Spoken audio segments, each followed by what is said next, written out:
Carmen Vasallo found Elena Sorrentino at dawn, face down in the surf, with one arm stretched toward the boardwalk she had been thrown from.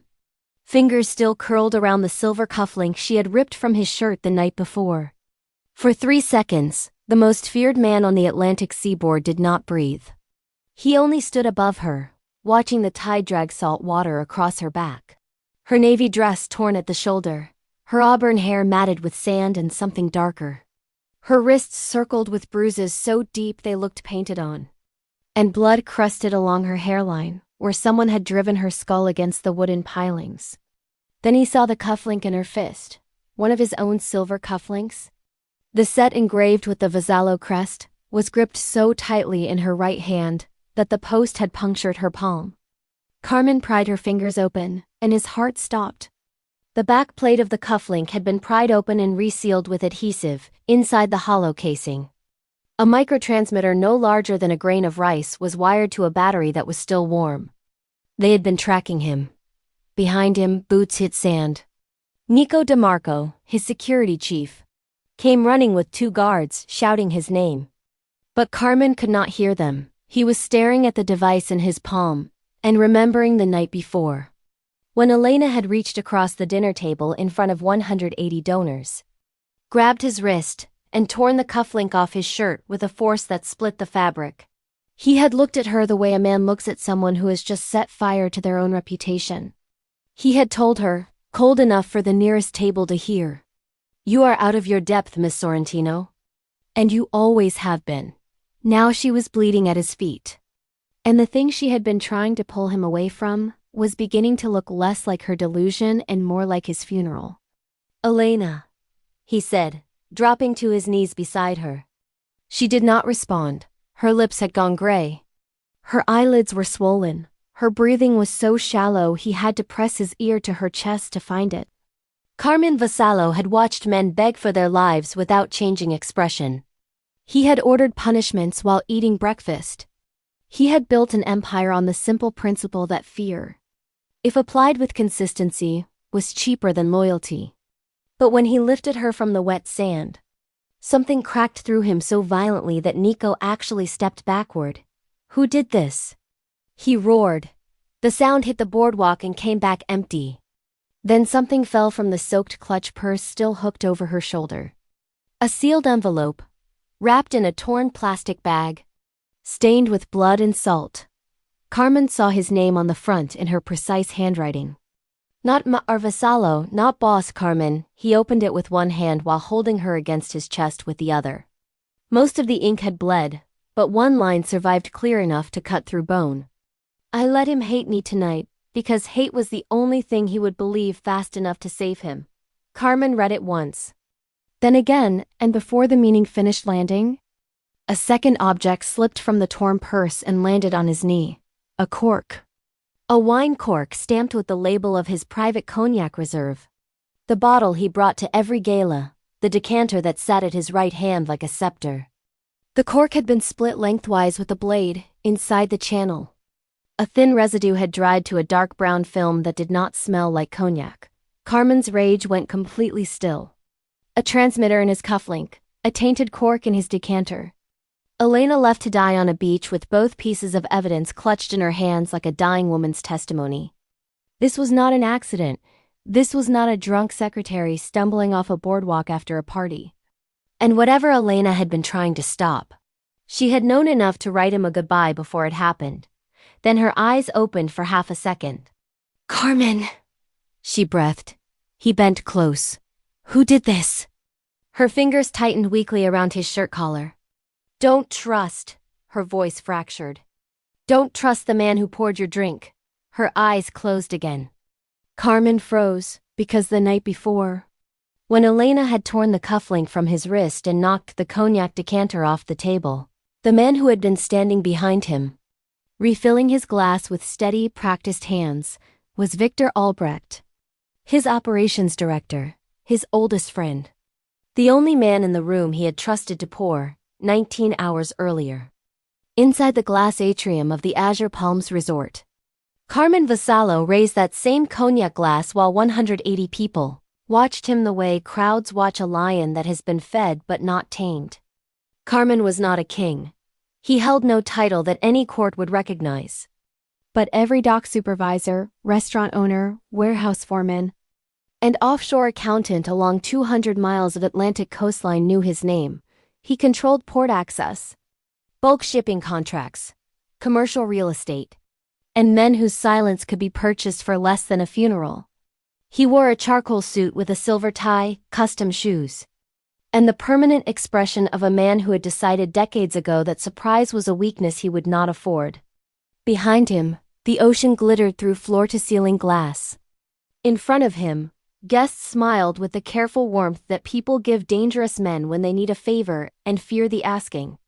At the edge of the crowd stood Elena Sorrentino, his private secretary of 6 years, wearing a fitted navy dress under a black leather jacket, because even at a charity gala, Elena looked like she was prepared to cancel a catastrophe, rewrite a contract, or quietly stand between a powerful man and the part of himself that could not be trusted to survive the night. She had an earpiece hidden beneath her hair, a tablet clipped inside her jacket, and a face that had fooled everyone for years. Everyone in that room thought Elena was rigid. Carmen thought she was exhausting. Nico DeMarco, his security chief, thought she was a civilian playing soldier. Victor Albrecht, Carmen's operations director and the man who had been at his side longer than anyone, thought she was the last obstacle between Carmen Vassallo and the grave. Elena knew exactly what she was. She was alert, she was in love, and she was standing 12 feet from a man about to drink from a decanter that had been opened by the wrong hands. The cognac in Carmen's glass had come from his private reserve, a bottle he brought to every event himself, sealed with a wax stamp he checked personally. But when Elena had walked past the head table 40 minutes earlier, she had noticed the decanter sitting slightly off-center on the table. Carmen always placed it at the 2 o'clock position relative to his chair. This one sat at 4 o'clock. The wax seal on the bottle behind the decanter had been broken and resealed. The new wax was fractionally darker than the original, a difference no one would catch unless they had spent 6 years cataloging the details of Carmen Vassallo's life with the devotion of a woman who could not stop protecting him even when he gave her every reason to stop. A different secretary would have mentioned it to security. A bodyguard would have reached for a radio. Elena moved through the crowd as though she were about to make one more inconvenient correction. That was how she had kept him alive. She had learned over 6 years that if she made protection look like interference, the people trying to kill Carmen did not adjust their plans quickly enough. A changed meeting room looked like overreach. A redirected car looked like scheduling confusion. A spilled drink looked like a clumsy secretary. A removed cufflink looked like a woman who did not know her boundaries. Every time she saved his life, she spent a little more of her credibility in front of him. Every time he survived, he understood her less. "Miss Sorrentino," Nico muttered as she passed him near the stage. Nico was tall, broad-shouldered, and proud in the way men became when they believed only weapons counted as security. "Don't," Elena said quietly. "He's about to toast." "I know." "Then let him." Nico reached for her arm. But Carmen saw the movement from the stage before Elena did. His gaze sharpened. Nico's hand stopped in the air. It was one of the things that kept Elena trapped in a hope she knew was irrational. Carmen could wound her with words until she went home and sat in the dark without making a sound. But if another man put a hand on her roughly, something dangerous surfaced in him before pride could drown it. He cared in reflexes and denied it in language. That was why she had never been able to stop loving him. Carmen lowered his glass a fraction when he saw her approaching. His jaw set. "Not now." His voice was low. But the nearest guest caught it and shifted away as though the words had a temperature. "Yes," Elena said. "Now, I told you not to interfere tonight, and I told you the head table was repositioned after setup. Your security chief approved the change. My security chief cleared it. Then your security chief missed something." Nico's face reddened. Victor Albrecht, standing behind Carmen's chair with a napkin folded over his arm and the decanter at his elbow, watched with an expression so gentle it made Elena's stomach tighten. Victor never looked alarmed when things went wrong. That was what made him the most dangerous man in the room. Carmen leaned closer, the cognac glass still in his hand. If this is another one of your instincts, Miss Sorrentino, swallow it. Elena looked at the glass, then at his mouth, then at the decanter behind him. I wish I could. He lifted the glass and she struck the decanter off the table. Crystal exploded across white linen. Cognac splashed over Carmen's cuff. Over the table, over Victor's napkin, the atrium went silent as if someone had pulled the plug on. The entire room. For 1 second, 180 people did not breathe. Elena stood in front of Carmine, with her hand still raised, and all she could think was that his lips had almost touched the rim. Almost. She had made it in time again. Carmen stared at the shattered decanter. Then at her. His face did not show fear. It showed humiliation. And Elena knew humiliation converted to anger faster than fear ever could. You are out of your depth, he said. And you always have been. The words landed in the exact place where an older wound still lived. 5 months earlier. After she had moved his car from the valet stand to a secondary lot. Because she had seen a vehicle idling across the street with tinted windows and a mismatched plate. He had pulled her into the service corridor and said, You are competent, Elena. But competence does not grant you authority over my life. She had nodded then. Because nodding was easier than letting him see the crack. She had gone home that night, stood in her kitchen in her work dress, and written a resignation letter on the back of a grocery receipt. Then a security alert had pinged her phone showing an unauthorized badge scan at the rear loading dock. And she had driven back to the office before midnight because apparently even the end of her patience had to wait until he was safe. Now, in the atrium with every eye on her, he had found a new way to say the same thing. Elena's throat burned, her face held steady. At least you are still alive to dismiss me, she said. 3 guests at the nearest table inhaled sharply. Carmen's eyes shifted. Not enough for anyone else to catch, but Elena saw it all. Something moved beneath the anger. Then pride stomped over it. Get out, mister. Vassallo. Out. Nico stepped forward. Carmen did not look at him. If you touch her again, you lose the hand. Nico froze. Elena looked at Carmen for one dangerous second. And the pain of that protection almost buckled her where she stood. He could do that. He could shield her from Nico in front of the entire room and still throw her away as if she had not just saved his life. She bent down, picked up the split cognac cork from the spilled table, wrapped it in a cocktail napkin, and slid it into her clutch purse. Then she reached across the table and pulled the silver cufflink from his left wrist with a single sharp motion that tore the fabric. Carmen's eyes narrowed. What are you doing? My job, she said. You are dismissed from it. The sentence should have hurt less because he had said worse. It did not. Then this is the last thing I do for you. She turned before her face could betray her and walked toward the side doors. Behind her, Carmen forced the room back into motion. The night does not stop for broken glass, he said. Guests laughed because powerful men taught rooms when to laugh. The music returned. Voices rose at the stage. Victor Albrecht quietly picked up the remaining pieces of the decanter, placed them on a service tray, and whispered something to a waiter that no one else caught. By the time the applause started for the charity toast, Elena was already in the East Service corridor. One hand closed around the split cork inside her purse, the other holding the cufflink she had torn from Carmen's shirt. The cufflink had not come from his regular jeweler. The weight was wrong. The back plate had a seam that his original set did not have. She had noticed it 2 days earlier when she had laid out his attire for the gala and had been waiting for the right moment to remove it without warning whoever was receiving the signal. Carmen had caught her wrist when she reached for it during his toast preparation and said, Do not start tonight, she had answered. I am trying to let you finish it. He had not understood. He never understood in time. Her phone vibrated once, unknown number. 6 years, we blamed luck. Tonight we traced every interrupted plan. It was always you. The message disappeared before she could capture it. Elena stopped near the service stairwell, for the first time all night. Fear rose through her body like cold water filling a glass from the bottom, they knew. Whoever had been trying to reach Carmen had finally connected the pattern. The valet reroute, the hotel floor change, the warehouse meeting she had canceled, the phone call she had cut, the drink she had spilled, the badge scan she had flagged, the cufflink she had removed. Every disrupted attempt had one common thread. Her. A door opened behind her.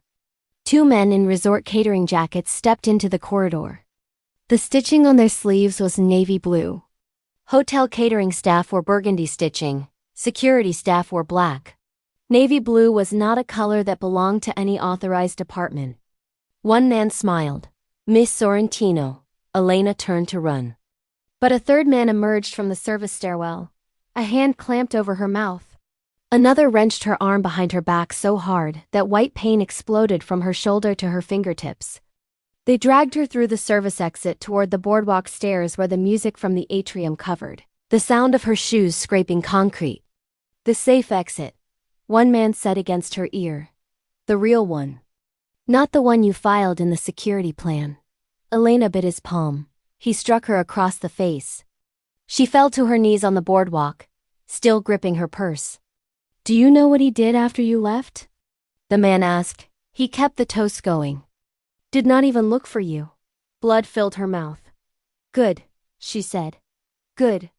It means he is alive. Another blow sent her sideways. Pain detonated through her ribs. She tried to breathe and tasted salt air and old wood. The men wanted a route, a security code, the name of the valet she had redirected. The last access chain she had hidden from Victor's office. They did not understand that Elena had stopped keeping the full truth anywhere except inside her own skull. Files could be copied, phones could be cloned. Staff could be bought. She had made herself the living lock because no one had thought a secretary was worth breaking. Until now. You love him?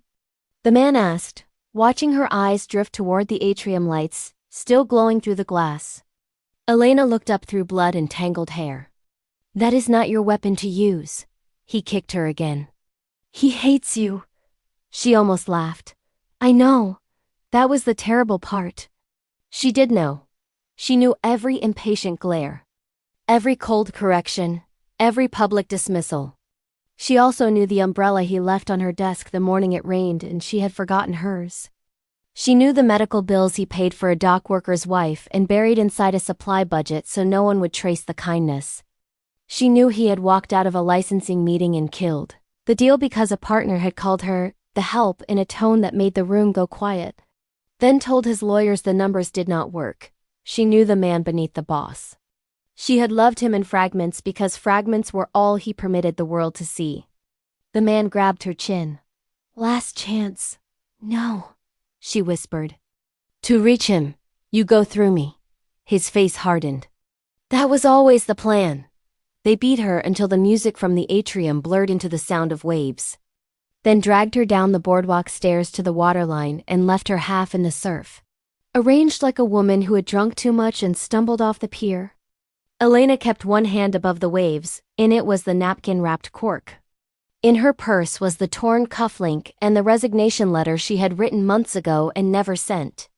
The letter had evolved over time. It was no longer just resignation. It was a record of every truth she had swallowed because speaking would have cost him his life. If she died, maybe he would finally read what he had refused to hear while she stood in front of him. The tide reached her jaw. Her last coherent thought was not that she was dying. It was worse. Carmen would think she left angry. He would think she had ruined one more evening and walked out. He would never know that even there. Even bleeding into his ocean, she still wanted him to live. Morning made the boardwalk look harmless. Carmen walked alone behind the azure palms just after sunrise because a harbor contact named Declan Marsh had asked to meet him near the private dock. Declan claimed someone inside Carmen's organization had purchased unauthorized catering access for the gala. Carmen had slept less than 2 hours. He kept hearing Elena's voice. At least you are still alive to dismiss me. He had looked for her after the toast. Once near the bar, once by the terrace doors. Once at the service corridor. He told himself it was because he wanted the cufflink back. He told himself it was because she had made a scene and he needed to assess the damage. He did not tell himself the truth, which was that the room had felt structurally wrong without her standing somewhere at the periphery, silently correcting the universe before it could touch him. The tide was low. Wet sand stretched flat and pale under early light. Then he saw something near the boardwalk pilings. A shape, navy fabric, dark hair. Carmen stopped. His body recognized what it was seeing before his mind would accept it. He ran. Elena lay in the sand with waves washing over the hem of her ruined dress. Her face swollen, her lips gray, hair tangled with sand and dried blood.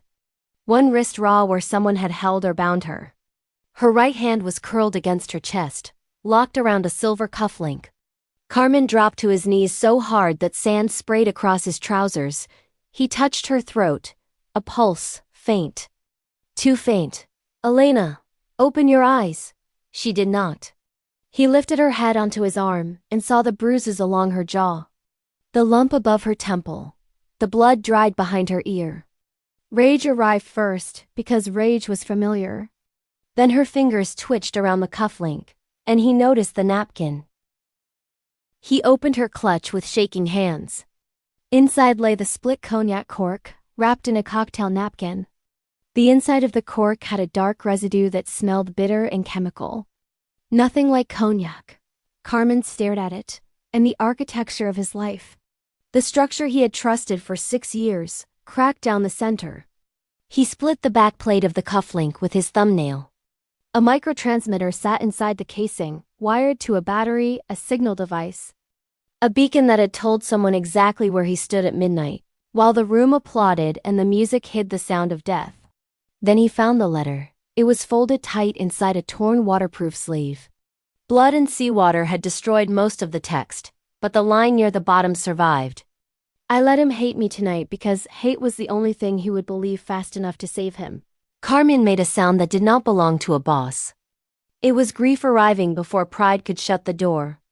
Nico and 2 guards came running from the resort path. Boss! Nico shouted. Carmen lifted Elena into his arms.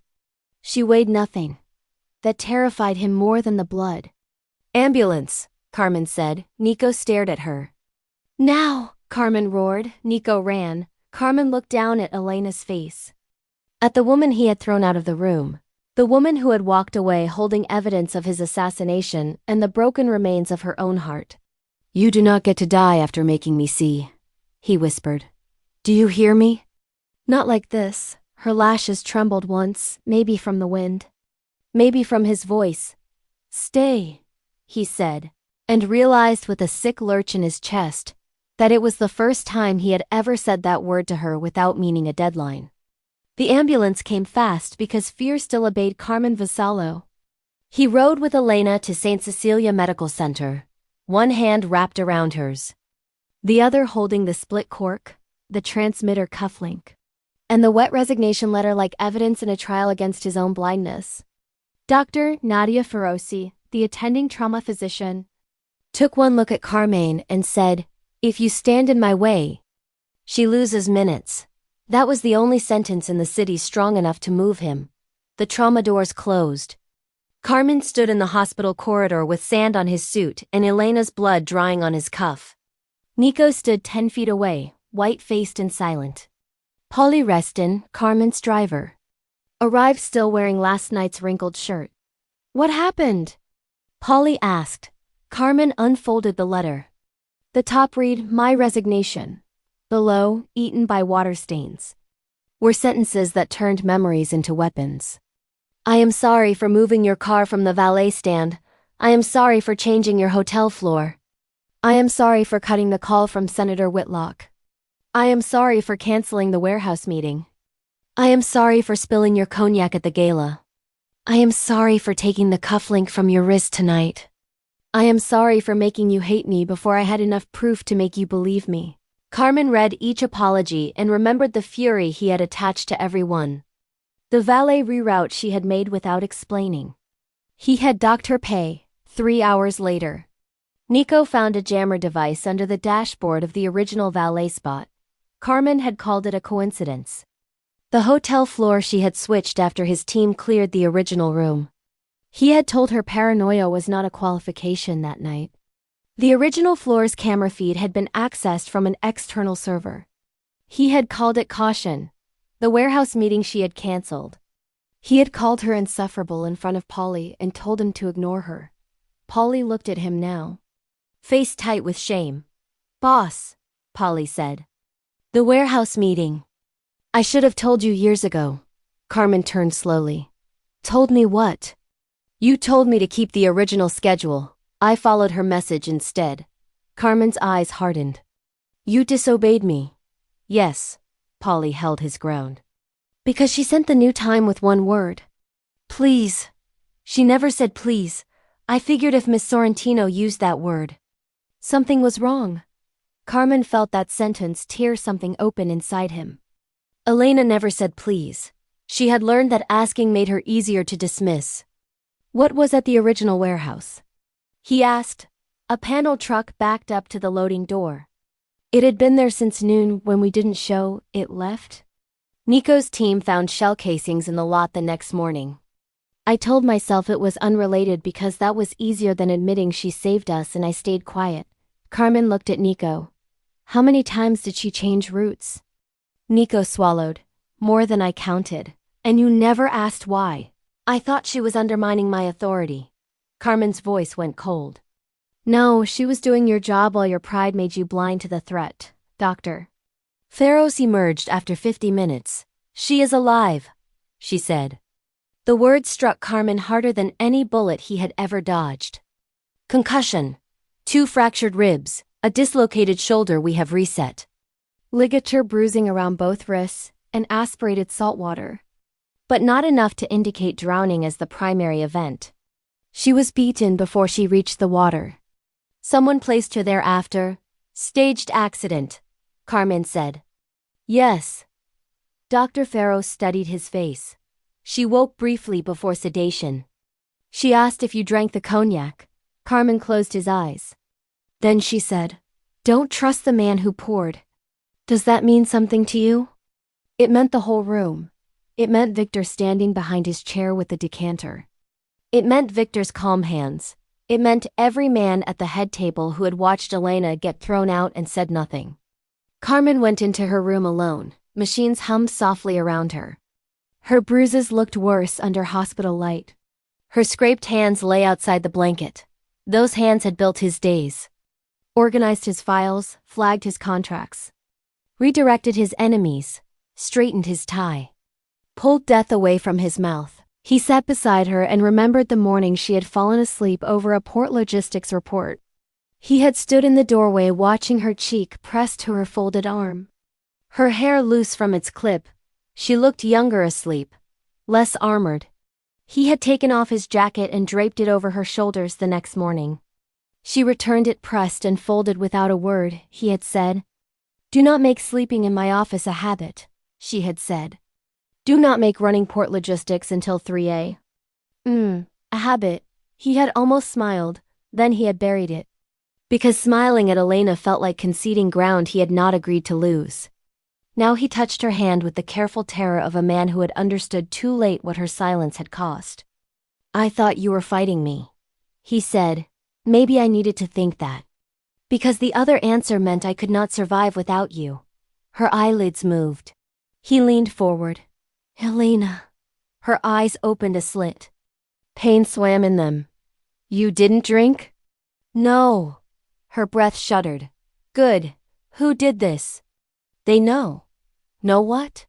"That I changed the door death uses to reach you." Her eyes closed again. Carmen sat there until the nurse made him leave. When he walked out, his rage had found its direction. But something deeper than rage had started to rot inside him. Regret, not the clean regret of a man who had been deceived. The ugly regret of a man who had been loved and had still managed to make that love feel like a sentence. By noon, Carmen was inside Elena's office at Vasallo Tower. Standing in the small room where she had spent 6 years holding his life together without ever letting it resemble devotion. The office was exactly like her. Quiet, precise, controlled. And almost painful in its restraint. 2 monitors sat on the desk. A leather planner lay closed beside a bone-handled letter opener. There were no photographs, no personal effects.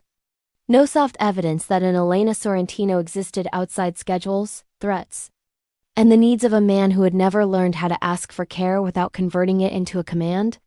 Nico stood by the door with his hands clasped behind his back. But he no longer looked like the proud security chief who had spent years resenting her. He looked like a man afraid of what he was about to find. "What are we looking for?" Nico asked. Carmen did not take his eyes off the desk. "The truth she thought I would not believe."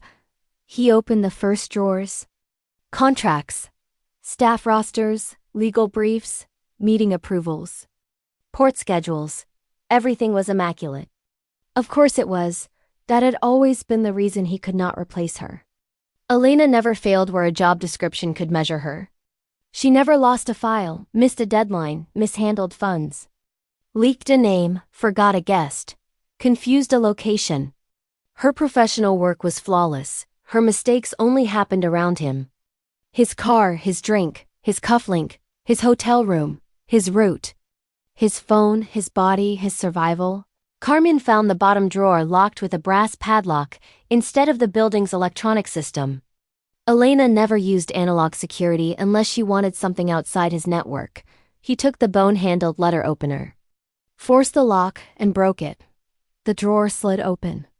Inside was one thick folder with a white label in Elena's handwriting. "Corrections." Carmen opened it. For a moment, he did not understand what he was seeing. Then the dates began rearranging themselves in his memory like blades laid out on a table. Valet, hotel, warehouse, call, drink. Gala, cufflink. He opened valet first. A rerouted car notice, a photo of a vehicle with tinted windows and a smudged plate taken from Elena's phone. A valet log showing the original spot had been assigned to an unauthorized attendant. At the bottom, Elena's handwriting in red ink read, "Dashboard jammer likely." Nico not informed, need proof before telling him. He opened hotel, original room. Replacement room, service elevator records. Camera feed rerouted to an external IP address 11 minutes before Carmen's scheduled arrival. Elena's note. Original room compromised. He will call it paranoia. Need proof before telling him. He opened warehouse. Temporary loading crew assigned by internal request. Crew foreman's ID tied to a false company. East exit safer. Elena's note. Polly will listen if I say please. I hate that I may have to. Carmen's finger stopped. Polly had said the same thing at the hospital. She had used please because she was afraid. And even her fear had been planned carefully enough to spare his pride. Nico sat down slowly in the chair across from Elena's desk. She kept records of every change. Not records, Carmen said, his voice low. Warnings. He opened drink. It was from a private dinner 7 months earlier. He remembered it with painful clarity. The private dining room, the red wine, the harbor commissioner's wife laughing, Elena bumping his arm and sending the glass across his sleeve. He had taken her aside after and said, "One more public accident and I will find someone whose hands do not endanger my clothing." She had only said, "Yes, Amar Vazzalo." In the file was a catering manifest. One bottle delivered separately, a cork photo with a dark residue mark. A note from Elena. Could not remove bottle without alerting source. Spilled glass instead. He looked at me like I had humiliated him. Better a stained sleeve than a closed casket? Need proof before telling him. Carmen closed his eyes. For years he had thought her silence was stubbornness. Now he understood it was discipline. She had swallowed every defense because defending herself too early would have tipped the men trying to kill him. He found a hidden panel behind the drawer, smaller. The folders inside were labeled unsent. Nico immediately looked away. As if he knew before Carmen did that this was not strategy. This was a wound. Carmen should not have opened them. But Elena had nearly died carrying truths he had refused to hear while she still had the strength to speak. He opened the first note. Our Vassalo, today you called me reckless because I moved your car. I wanted to tell you I saw a jammer device under the dash and a stranger in the valet lot. I wanted to tell you I was frightened, but frightened women do not last in your building. So I stayed competent instead. He opened the next one. Today you said I was competent, but not authorized. I smiled in front of you because secretaries are not allowed to bleed. Then I went home and wrote my resignation at midnight. A badge alert appeared on my phone, and I came back because apparently even heartbreak has to wait until you are safe. Carmen had to set the paper down. The line found him with surgical precision because he remembered that night. He remembered saying it. Competent, not authorized. He remembered the professional smile she had given him. He had thought she was composed. He had thought she was strong enough not to care. He had never considered that she might have gone home sat alone. And broken where no one could weaponize the breaking. Another note waited beneath it. You left your jacket on my chair because I fell asleep over the port report. You pretended not to remember. I pretended not to notice. We are both cowards in expensive fabric. Another. You paid a dock worker's medical bills from a shell supply account today. You told Nico the family should never know it was you. You try so hard to look like a monster and you have no idea how badly you fail at it when no one is watching. Another. A man called me the help in the licensing meeting today. You said nothing for 10 minutes, then you killed the contract. I know you called it a business decision. I also know the financials had not changed. Carmen stared at that one for a long time. He had killed the contract because the man's voice had stayed in the room after Elena left. He had told himself it was principle. He had told himself a man who disrespected staff would breach terms. Both things were true, but not the whole truth. The whole truth was uglier and softer. He had cared enough to punish the insult and been too proud to comfort the woman who had absorbed it. The last note in the folder had no date. I think I love him. Not the name, not the reputation. Not the man everyone bows to. I love the man underneath the boss. I wish the boss did not hate me for keeping him alive. Carmen folded the note with hands that had broken men without trembling. Nico spoke carefully. Boss, don't. I should have listened to her. Carmen looked at him. So should I. He took the corrections folder. The unsent notes and every file tied to the gala. Then he turned toward the door. Find the bartender. Find the catering supervisor. Find the jeweler who made my cufflinks. Find everyone who touched the decanter. The cufflinks, the table, or the cameras, if one of them lies. Bring me the lie with their teeth still in it. Nico hesitated. And Victor? Carmen's face went completely still. Let him think we are grieving. The bartender, a young man named Theo Kasdan, was found in the resort service bar, shaking so badly that the ice scoop rattled against the bin. Carmen placed the split cork on the counter between them. Tell me about the decanter. Theo swallowed. It was the private reserve bottle. Miss Sorrentino always checks the seal that night. The decanter was already poured when I arrived at the head table. Who poured it? Operations, Victor Albrecht's office. The setup crew brought it pre-poured. What did Elena say? Theo's voice dropped. She asked me who handled the decanter. I told her the operations team. She asked why the cork had a cut mark. I said maybe the wax had cracked. She looked scared for half a second. Carmen leaned forward. Elena does not look scared. She did, Theo said. Then she told me if the decanter broke. Not to touch the pieces, she said. If I am wrong, I want to be embarrassed. If I am right, I want him alive. Then she walked toward you. Carmen looked away because the room had suddenly become too small to contain what was happening inside him.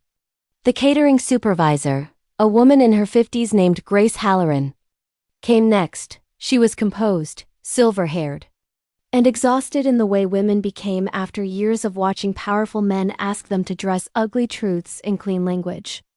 She did not sit until Carmen offered the chair. Miss Sorrentino was not intoxicated, Grace said before he asked. She was not unstable. She was not making a scene. Who asked you to say otherwise? Victor Albrecht's assistant. He wanted a statement saying she was emotional, possibly impaired, and removed after disrupting the toast. You refused. Grace's eyes hardened. I have watched too many women get erased from rooms after telling the truth. I do not help men clean blood off narratives. Carmen held her gaze and nodded once. What did you see? After Miss Sorrentino left the atrium, two men followed her toward the boardwalk service path. They wore catering jackets, but not hotel jackets. Hotel stitching is burgundy. Their stitching was navy blue. Nico's face lost its remaining color. That is not a catering uniform. Grace looked at him. No, Carmen did not turn from Grace. Would you say that in a room full of my men? Yes, even if Victor is there? Especially then. The jeweler, a man named Alessio Brandt, was found in his small workshop polishing a watch case. When Carmen placed the opened cufflink on his bench, Alessio touched his own throat. That is not my work. You made the Vassallo crest cufflinks? Yes, solid silver, hand-engraved, sealed back plates. This back plate has a seam and an adhesive residue. Alessio stepped back. Then someone copied the set and replaced them after delivery. Who accepted delivery for the gala? He checked his ledger. A man named Kessler. Operations badge. Every road led back to Victor. Every clue carried the calm fingerprints of a man Carmen had trusted because Victor never raised his voice and never showed urgency. That was how poison survived in powerful rooms. It spoke softly, it moved patiently. It wore the face of a friend. By evening, Carmen returned to the hospital carrying more truth than comfort. Elena was awake, sitting up slightly. A gray cardigan over her hospital gown because she had refused to look as wounded as she felt. Her face was bruised, one shoulder strapped. Her wrists wrapped in light bandages. Her eyes tracked Carmen as he entered. You read them, she said. It was not a question. Yes. The unsent notes too. Yes. She looked toward the window.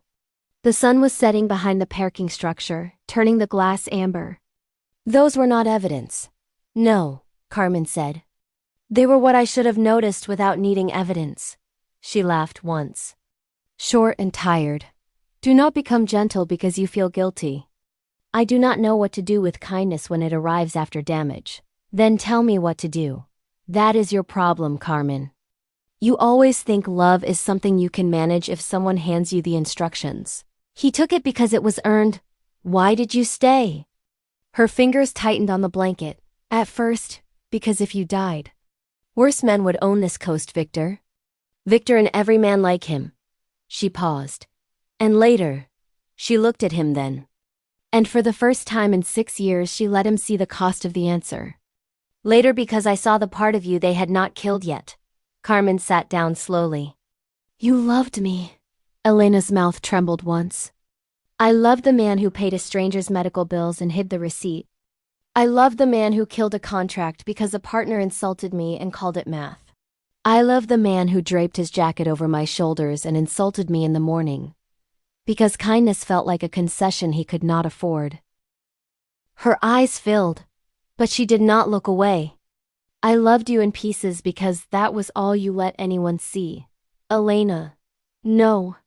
No, you in pieces because that was all you in pieces because that was all you let anyone see. Elena. No. No, you let anyone see. Elena. Let me finish this once. Carmen went still. I did not save you because I wanted something from you. I did not save you because I thought one day you would look at me differently. I saved you because I loved you and because I believed this coast would become crueler without the lines you still refuse to cross, but every time I saved you, I lost something, a little respect, a little credibility. A little chance that you might ever look at me and see a woman instead of a complication. One tear slipped down her cheek. This time she did not wipe it away. Do you know what the worst part was? Carmen's voice was barely audible. Tell me. The worst part was not that you were angry. It was that sometimes I could see you care. And then you buried it so fast I started wondering if I had imagined it. The truth hit him harder than accusation because it left him nowhere to stand. He had cared before the beach, before the cork, before the transmitter. He had cared when she worked late. He had cared when Nico spoke to her sharply. He had cared when another man called her the help. He had cared so much that he turned it into criticism. because wanting her felt like losing control. And Elena already knew too many ways to keep him alive. "You did not imagine it," he said. Her tears stopped for a second. "That might be worse." "Why?" "Because then you had enough feeling to hurt me and enough control to pretend you did not." Carmen had no defense. "I loved you badly before I knew I loved you." Elena closed her eyes. "That is not enough." "I know." "Good." The next morning, Carmen went to the small stone chapel behind the resort dunes. Father Thomas Bianchi, the aging priest who ran it, opened the door before Carmen knocked. He was thin, gray-bearded, and carried the calm expression of a man who had heard powerful men confess only after the damage was done. "She said you might come," he said. Carmen stepped inside. Elena was here before midnight. Father Thomas led him to a locked box beside the votive candles and opened it. Inside was a sealed envelope wrapped in plastic. On the front, Elena had written, "For the man who thinks anger is the same as strength." Carmen almost smiled and almost broke at the same time. Inside was an access log, a timeline of every altered route in the last 6 months, and a symbol drawn in black ink, a serpent coiled around a broken anchor. Carmen recognized it. Victor Albrecht's private crew. Men used for work Carmen had refused to authorize. Beneath the symbol, Elena had written, "If I am wrong, I lose my job. If I am right, he lives." Another page waited behind it. "I think they know it is me tonight. They watched me check the decanter. They watched me remove the cufflink. They are not targeting him first anymore. They are targeting the person who keeps changing the door. If I do not come back, tell him I was not trying to control his life. I was trying to give him enough life to choose who he wanted to become." Carmen folded the page slowly. "Did she say anything else?" Father Thomas nodded. "She said love should not make a woman invisible." Then she laughed a little and said, "She had picked a very inconvenient time to learn that." Carmen left the chapel with the envelope inside his jacket and went to the old pier warehouse where Victor's private shipments passed through. Customs under dummy manifests. Nico came with him. Shame trailing like a second shadow, Declan Marsh, the harbor contact who sold information when fear paid better than loyalty, waited beside a row of sealed crates. Carmen placed the transmitter cufflink on the wood. "Talk." Declan looked at Nico, then at Carmen. Victor ordered the catering jackets. "Boardwalk access, camera blackout, pre-poured decanter. Replacement cufflinks." Nico's jaw clenched.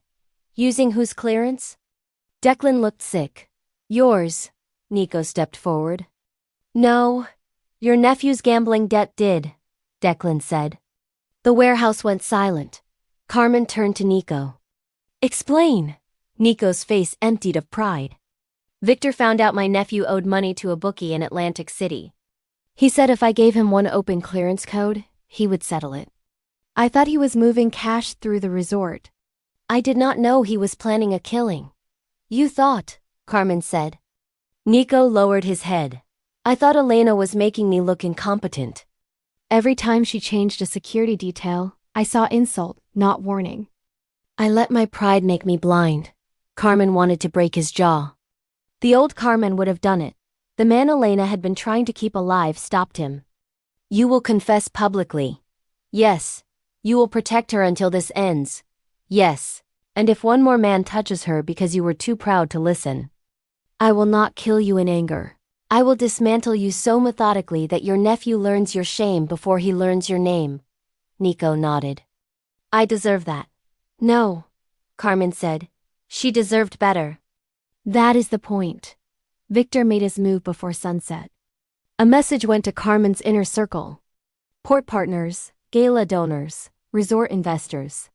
Emergency review at Azure Palms. Evidence indicates Ms. Sorrentino manipulated security protocols, staged disruptions, and may have attempted to poison Mr.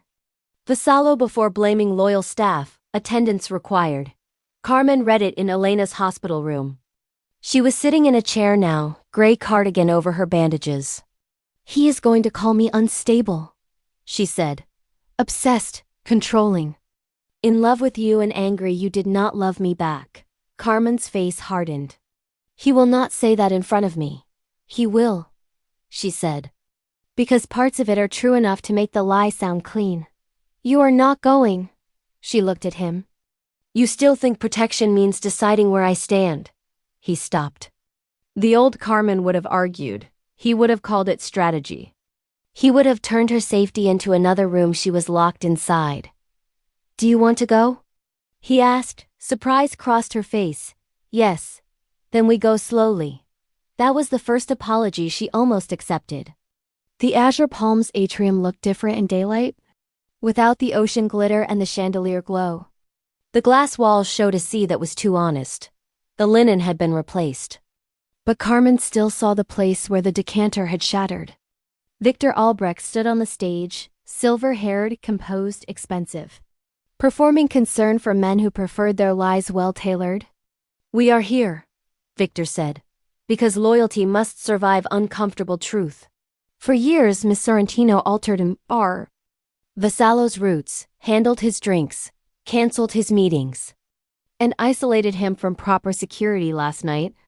That pattern became dangerous. Carmen entered through the rear doors with Elena beside him. Her hand rested lightly on his arm because fractured ribs made independence expensive.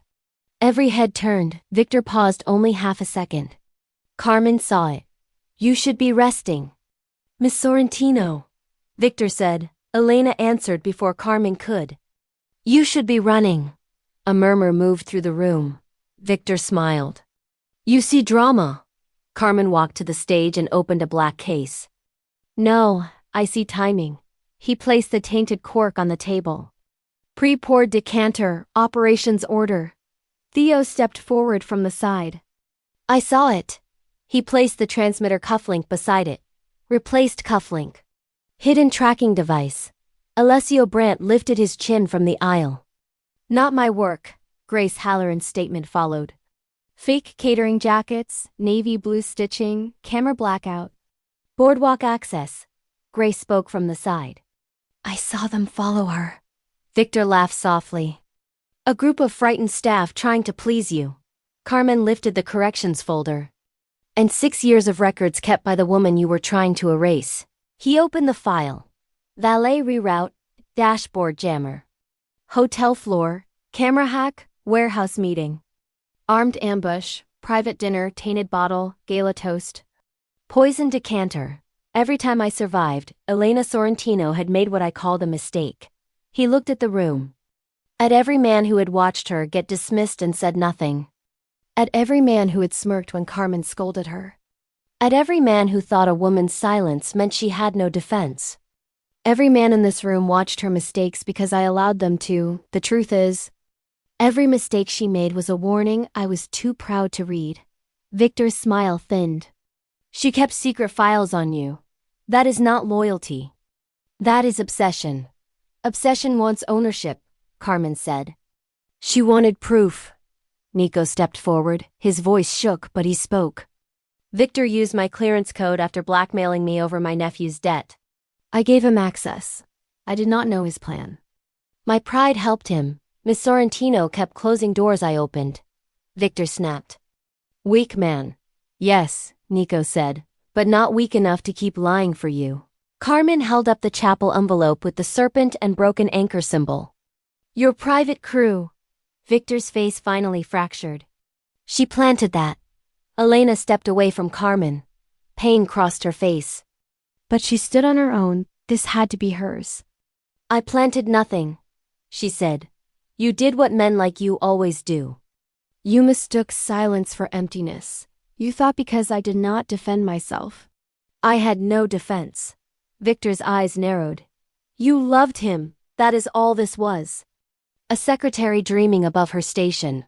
Carmen moved, but Elena raised one hand. He stopped. The room held its breath. Yes, she said. The admission hit harder than denial. I loved him. But loving him did not make me poison his decanter. It made me shatter it. Loving him did not make me control his roots. It made me change them when men like you were waiting at the end of them. Loving him did not make me weak. It made me quiet long enough to. Loving him did not make me weak. It made me quiet long enough to gather proof while everyone in this room called me careless. Victor had no clean answer. Carmen looked at his guards. Take him. As Victor was dragged from the stage, he looked at Carmen one last time and smiled. You think this fixes anything?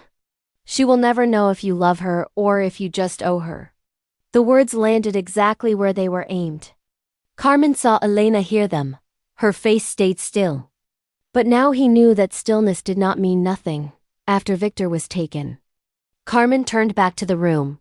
Elena Sorrentino did not betray me. She protected me from the men I trusted. She is not unstable. She is not obsessed. She is not a servant who forgot her place. He looked at her. Not the audience. She was the only person brave enough to stand between my life and my arrogance. She kept me alive while I was busy breaking her heart. Elena looked away first. Public truth, when it arrives late, can hurt almost as much as public shame. 4 weeks passed before Elena returned to the beach. She did not return to Vasallo Tower. Carmen offered her a new contract. A new title, full authority over security review. And a salary so large, most people would have mistaken it for respect. She read the offer at the private recovery house near the coast and slid it back across the table. I will not return to the place where I was only valued when I was useful. Carmen accepted it. Then do not return. She studied him. Suspicious of easy surrender. No argument? I am learning the difference between wanting you safe and wanting you under my control. Her eyes dropped. I do not know who I am when I am not preventing your funeral. Then find out, he said. I will wait. Waiting did not come naturally to Carmen Vasallo. He knew how to act, command, threaten, negotiate. Move money, move men, move entire coastlines around a decision. Waiting felt like standing outside a locked door with open hands and no key. But Elena had spent 6 years loving him in silence. He could spend weeks learning how not to turn love into pressure. He learned small things because he had missed too many large ones. Elena hated black tea, though she had brewed it for years because his mornings started before the sun. She preferred ginger root tea with lemon, and toast barely kissed by the toaster. She hated Lily because funeral homes used them to mask the smell of formaldehyde. Sharp glass sounds made her fingers curl shut. Being called brave made her exhausted. Brave is what people call women when they want permission to keep asking more from them, she said one evening. He never called her brave again when her ribs ached. He set pain medicine on the table and left the room so she would not have to perform recovery for him. When she walked the coastal path alone for the first time, he did not follow, though every nerve in his body screamed to. She turned at the bend and looked back at the window where he stood. He stepped back from the glass. Later she said, "That was difficult for you." "Yes. Good." He smiled. She almost did too. Slowly. The love became less dramatic and more dangerous in a quieter way. Not danger from enemies, danger from being known. Elena saw him trying and did not reward him too quickly. Carmen saw her flinch and did not make her explain every wound. They began again, not as boss and secretary. Not as savior and saved, but as two people standing in the wreckage of what pride and silence had cost them. On the 29th morning, Elena asked him to walk with her to the place where he had found her. The beach was bright, the tide low, the air warm with salt and early sun. Carmen walked beside her, not ahead. She noticed, "You are learning. I am trying. Those are not the same." "No," he said, "but one has to come before the other." They reached the waterline. Elena looked at the waves for a long time. "I thought I was going to die here." Carmen's hand tightened around the small box in his pocket. "I know." "No," she said. "You know what happened. You do not know what I thought." He stayed quiet. "I thought that after everything, you would never know. You would think I left angry. You would think I ruined one last night and disappeared. And I hated myself because even then, even there, I still wanted you to know I loved you." Her voice broke on the last words, and this time she let it. Carmen closed his eyes for a second. When he opened them, he took out the box. Elena saw it. Her face did not soften. It became careful. "Carmen." If you are about to ask me, I am not asking yet. Good, because before you ask me anything, you will answer me honestly. He held the box closed. Ask. She turned to face him fully. Bruises fading but not gone. Eyes clear enough to protect herself now. Are you asking because I saved your life?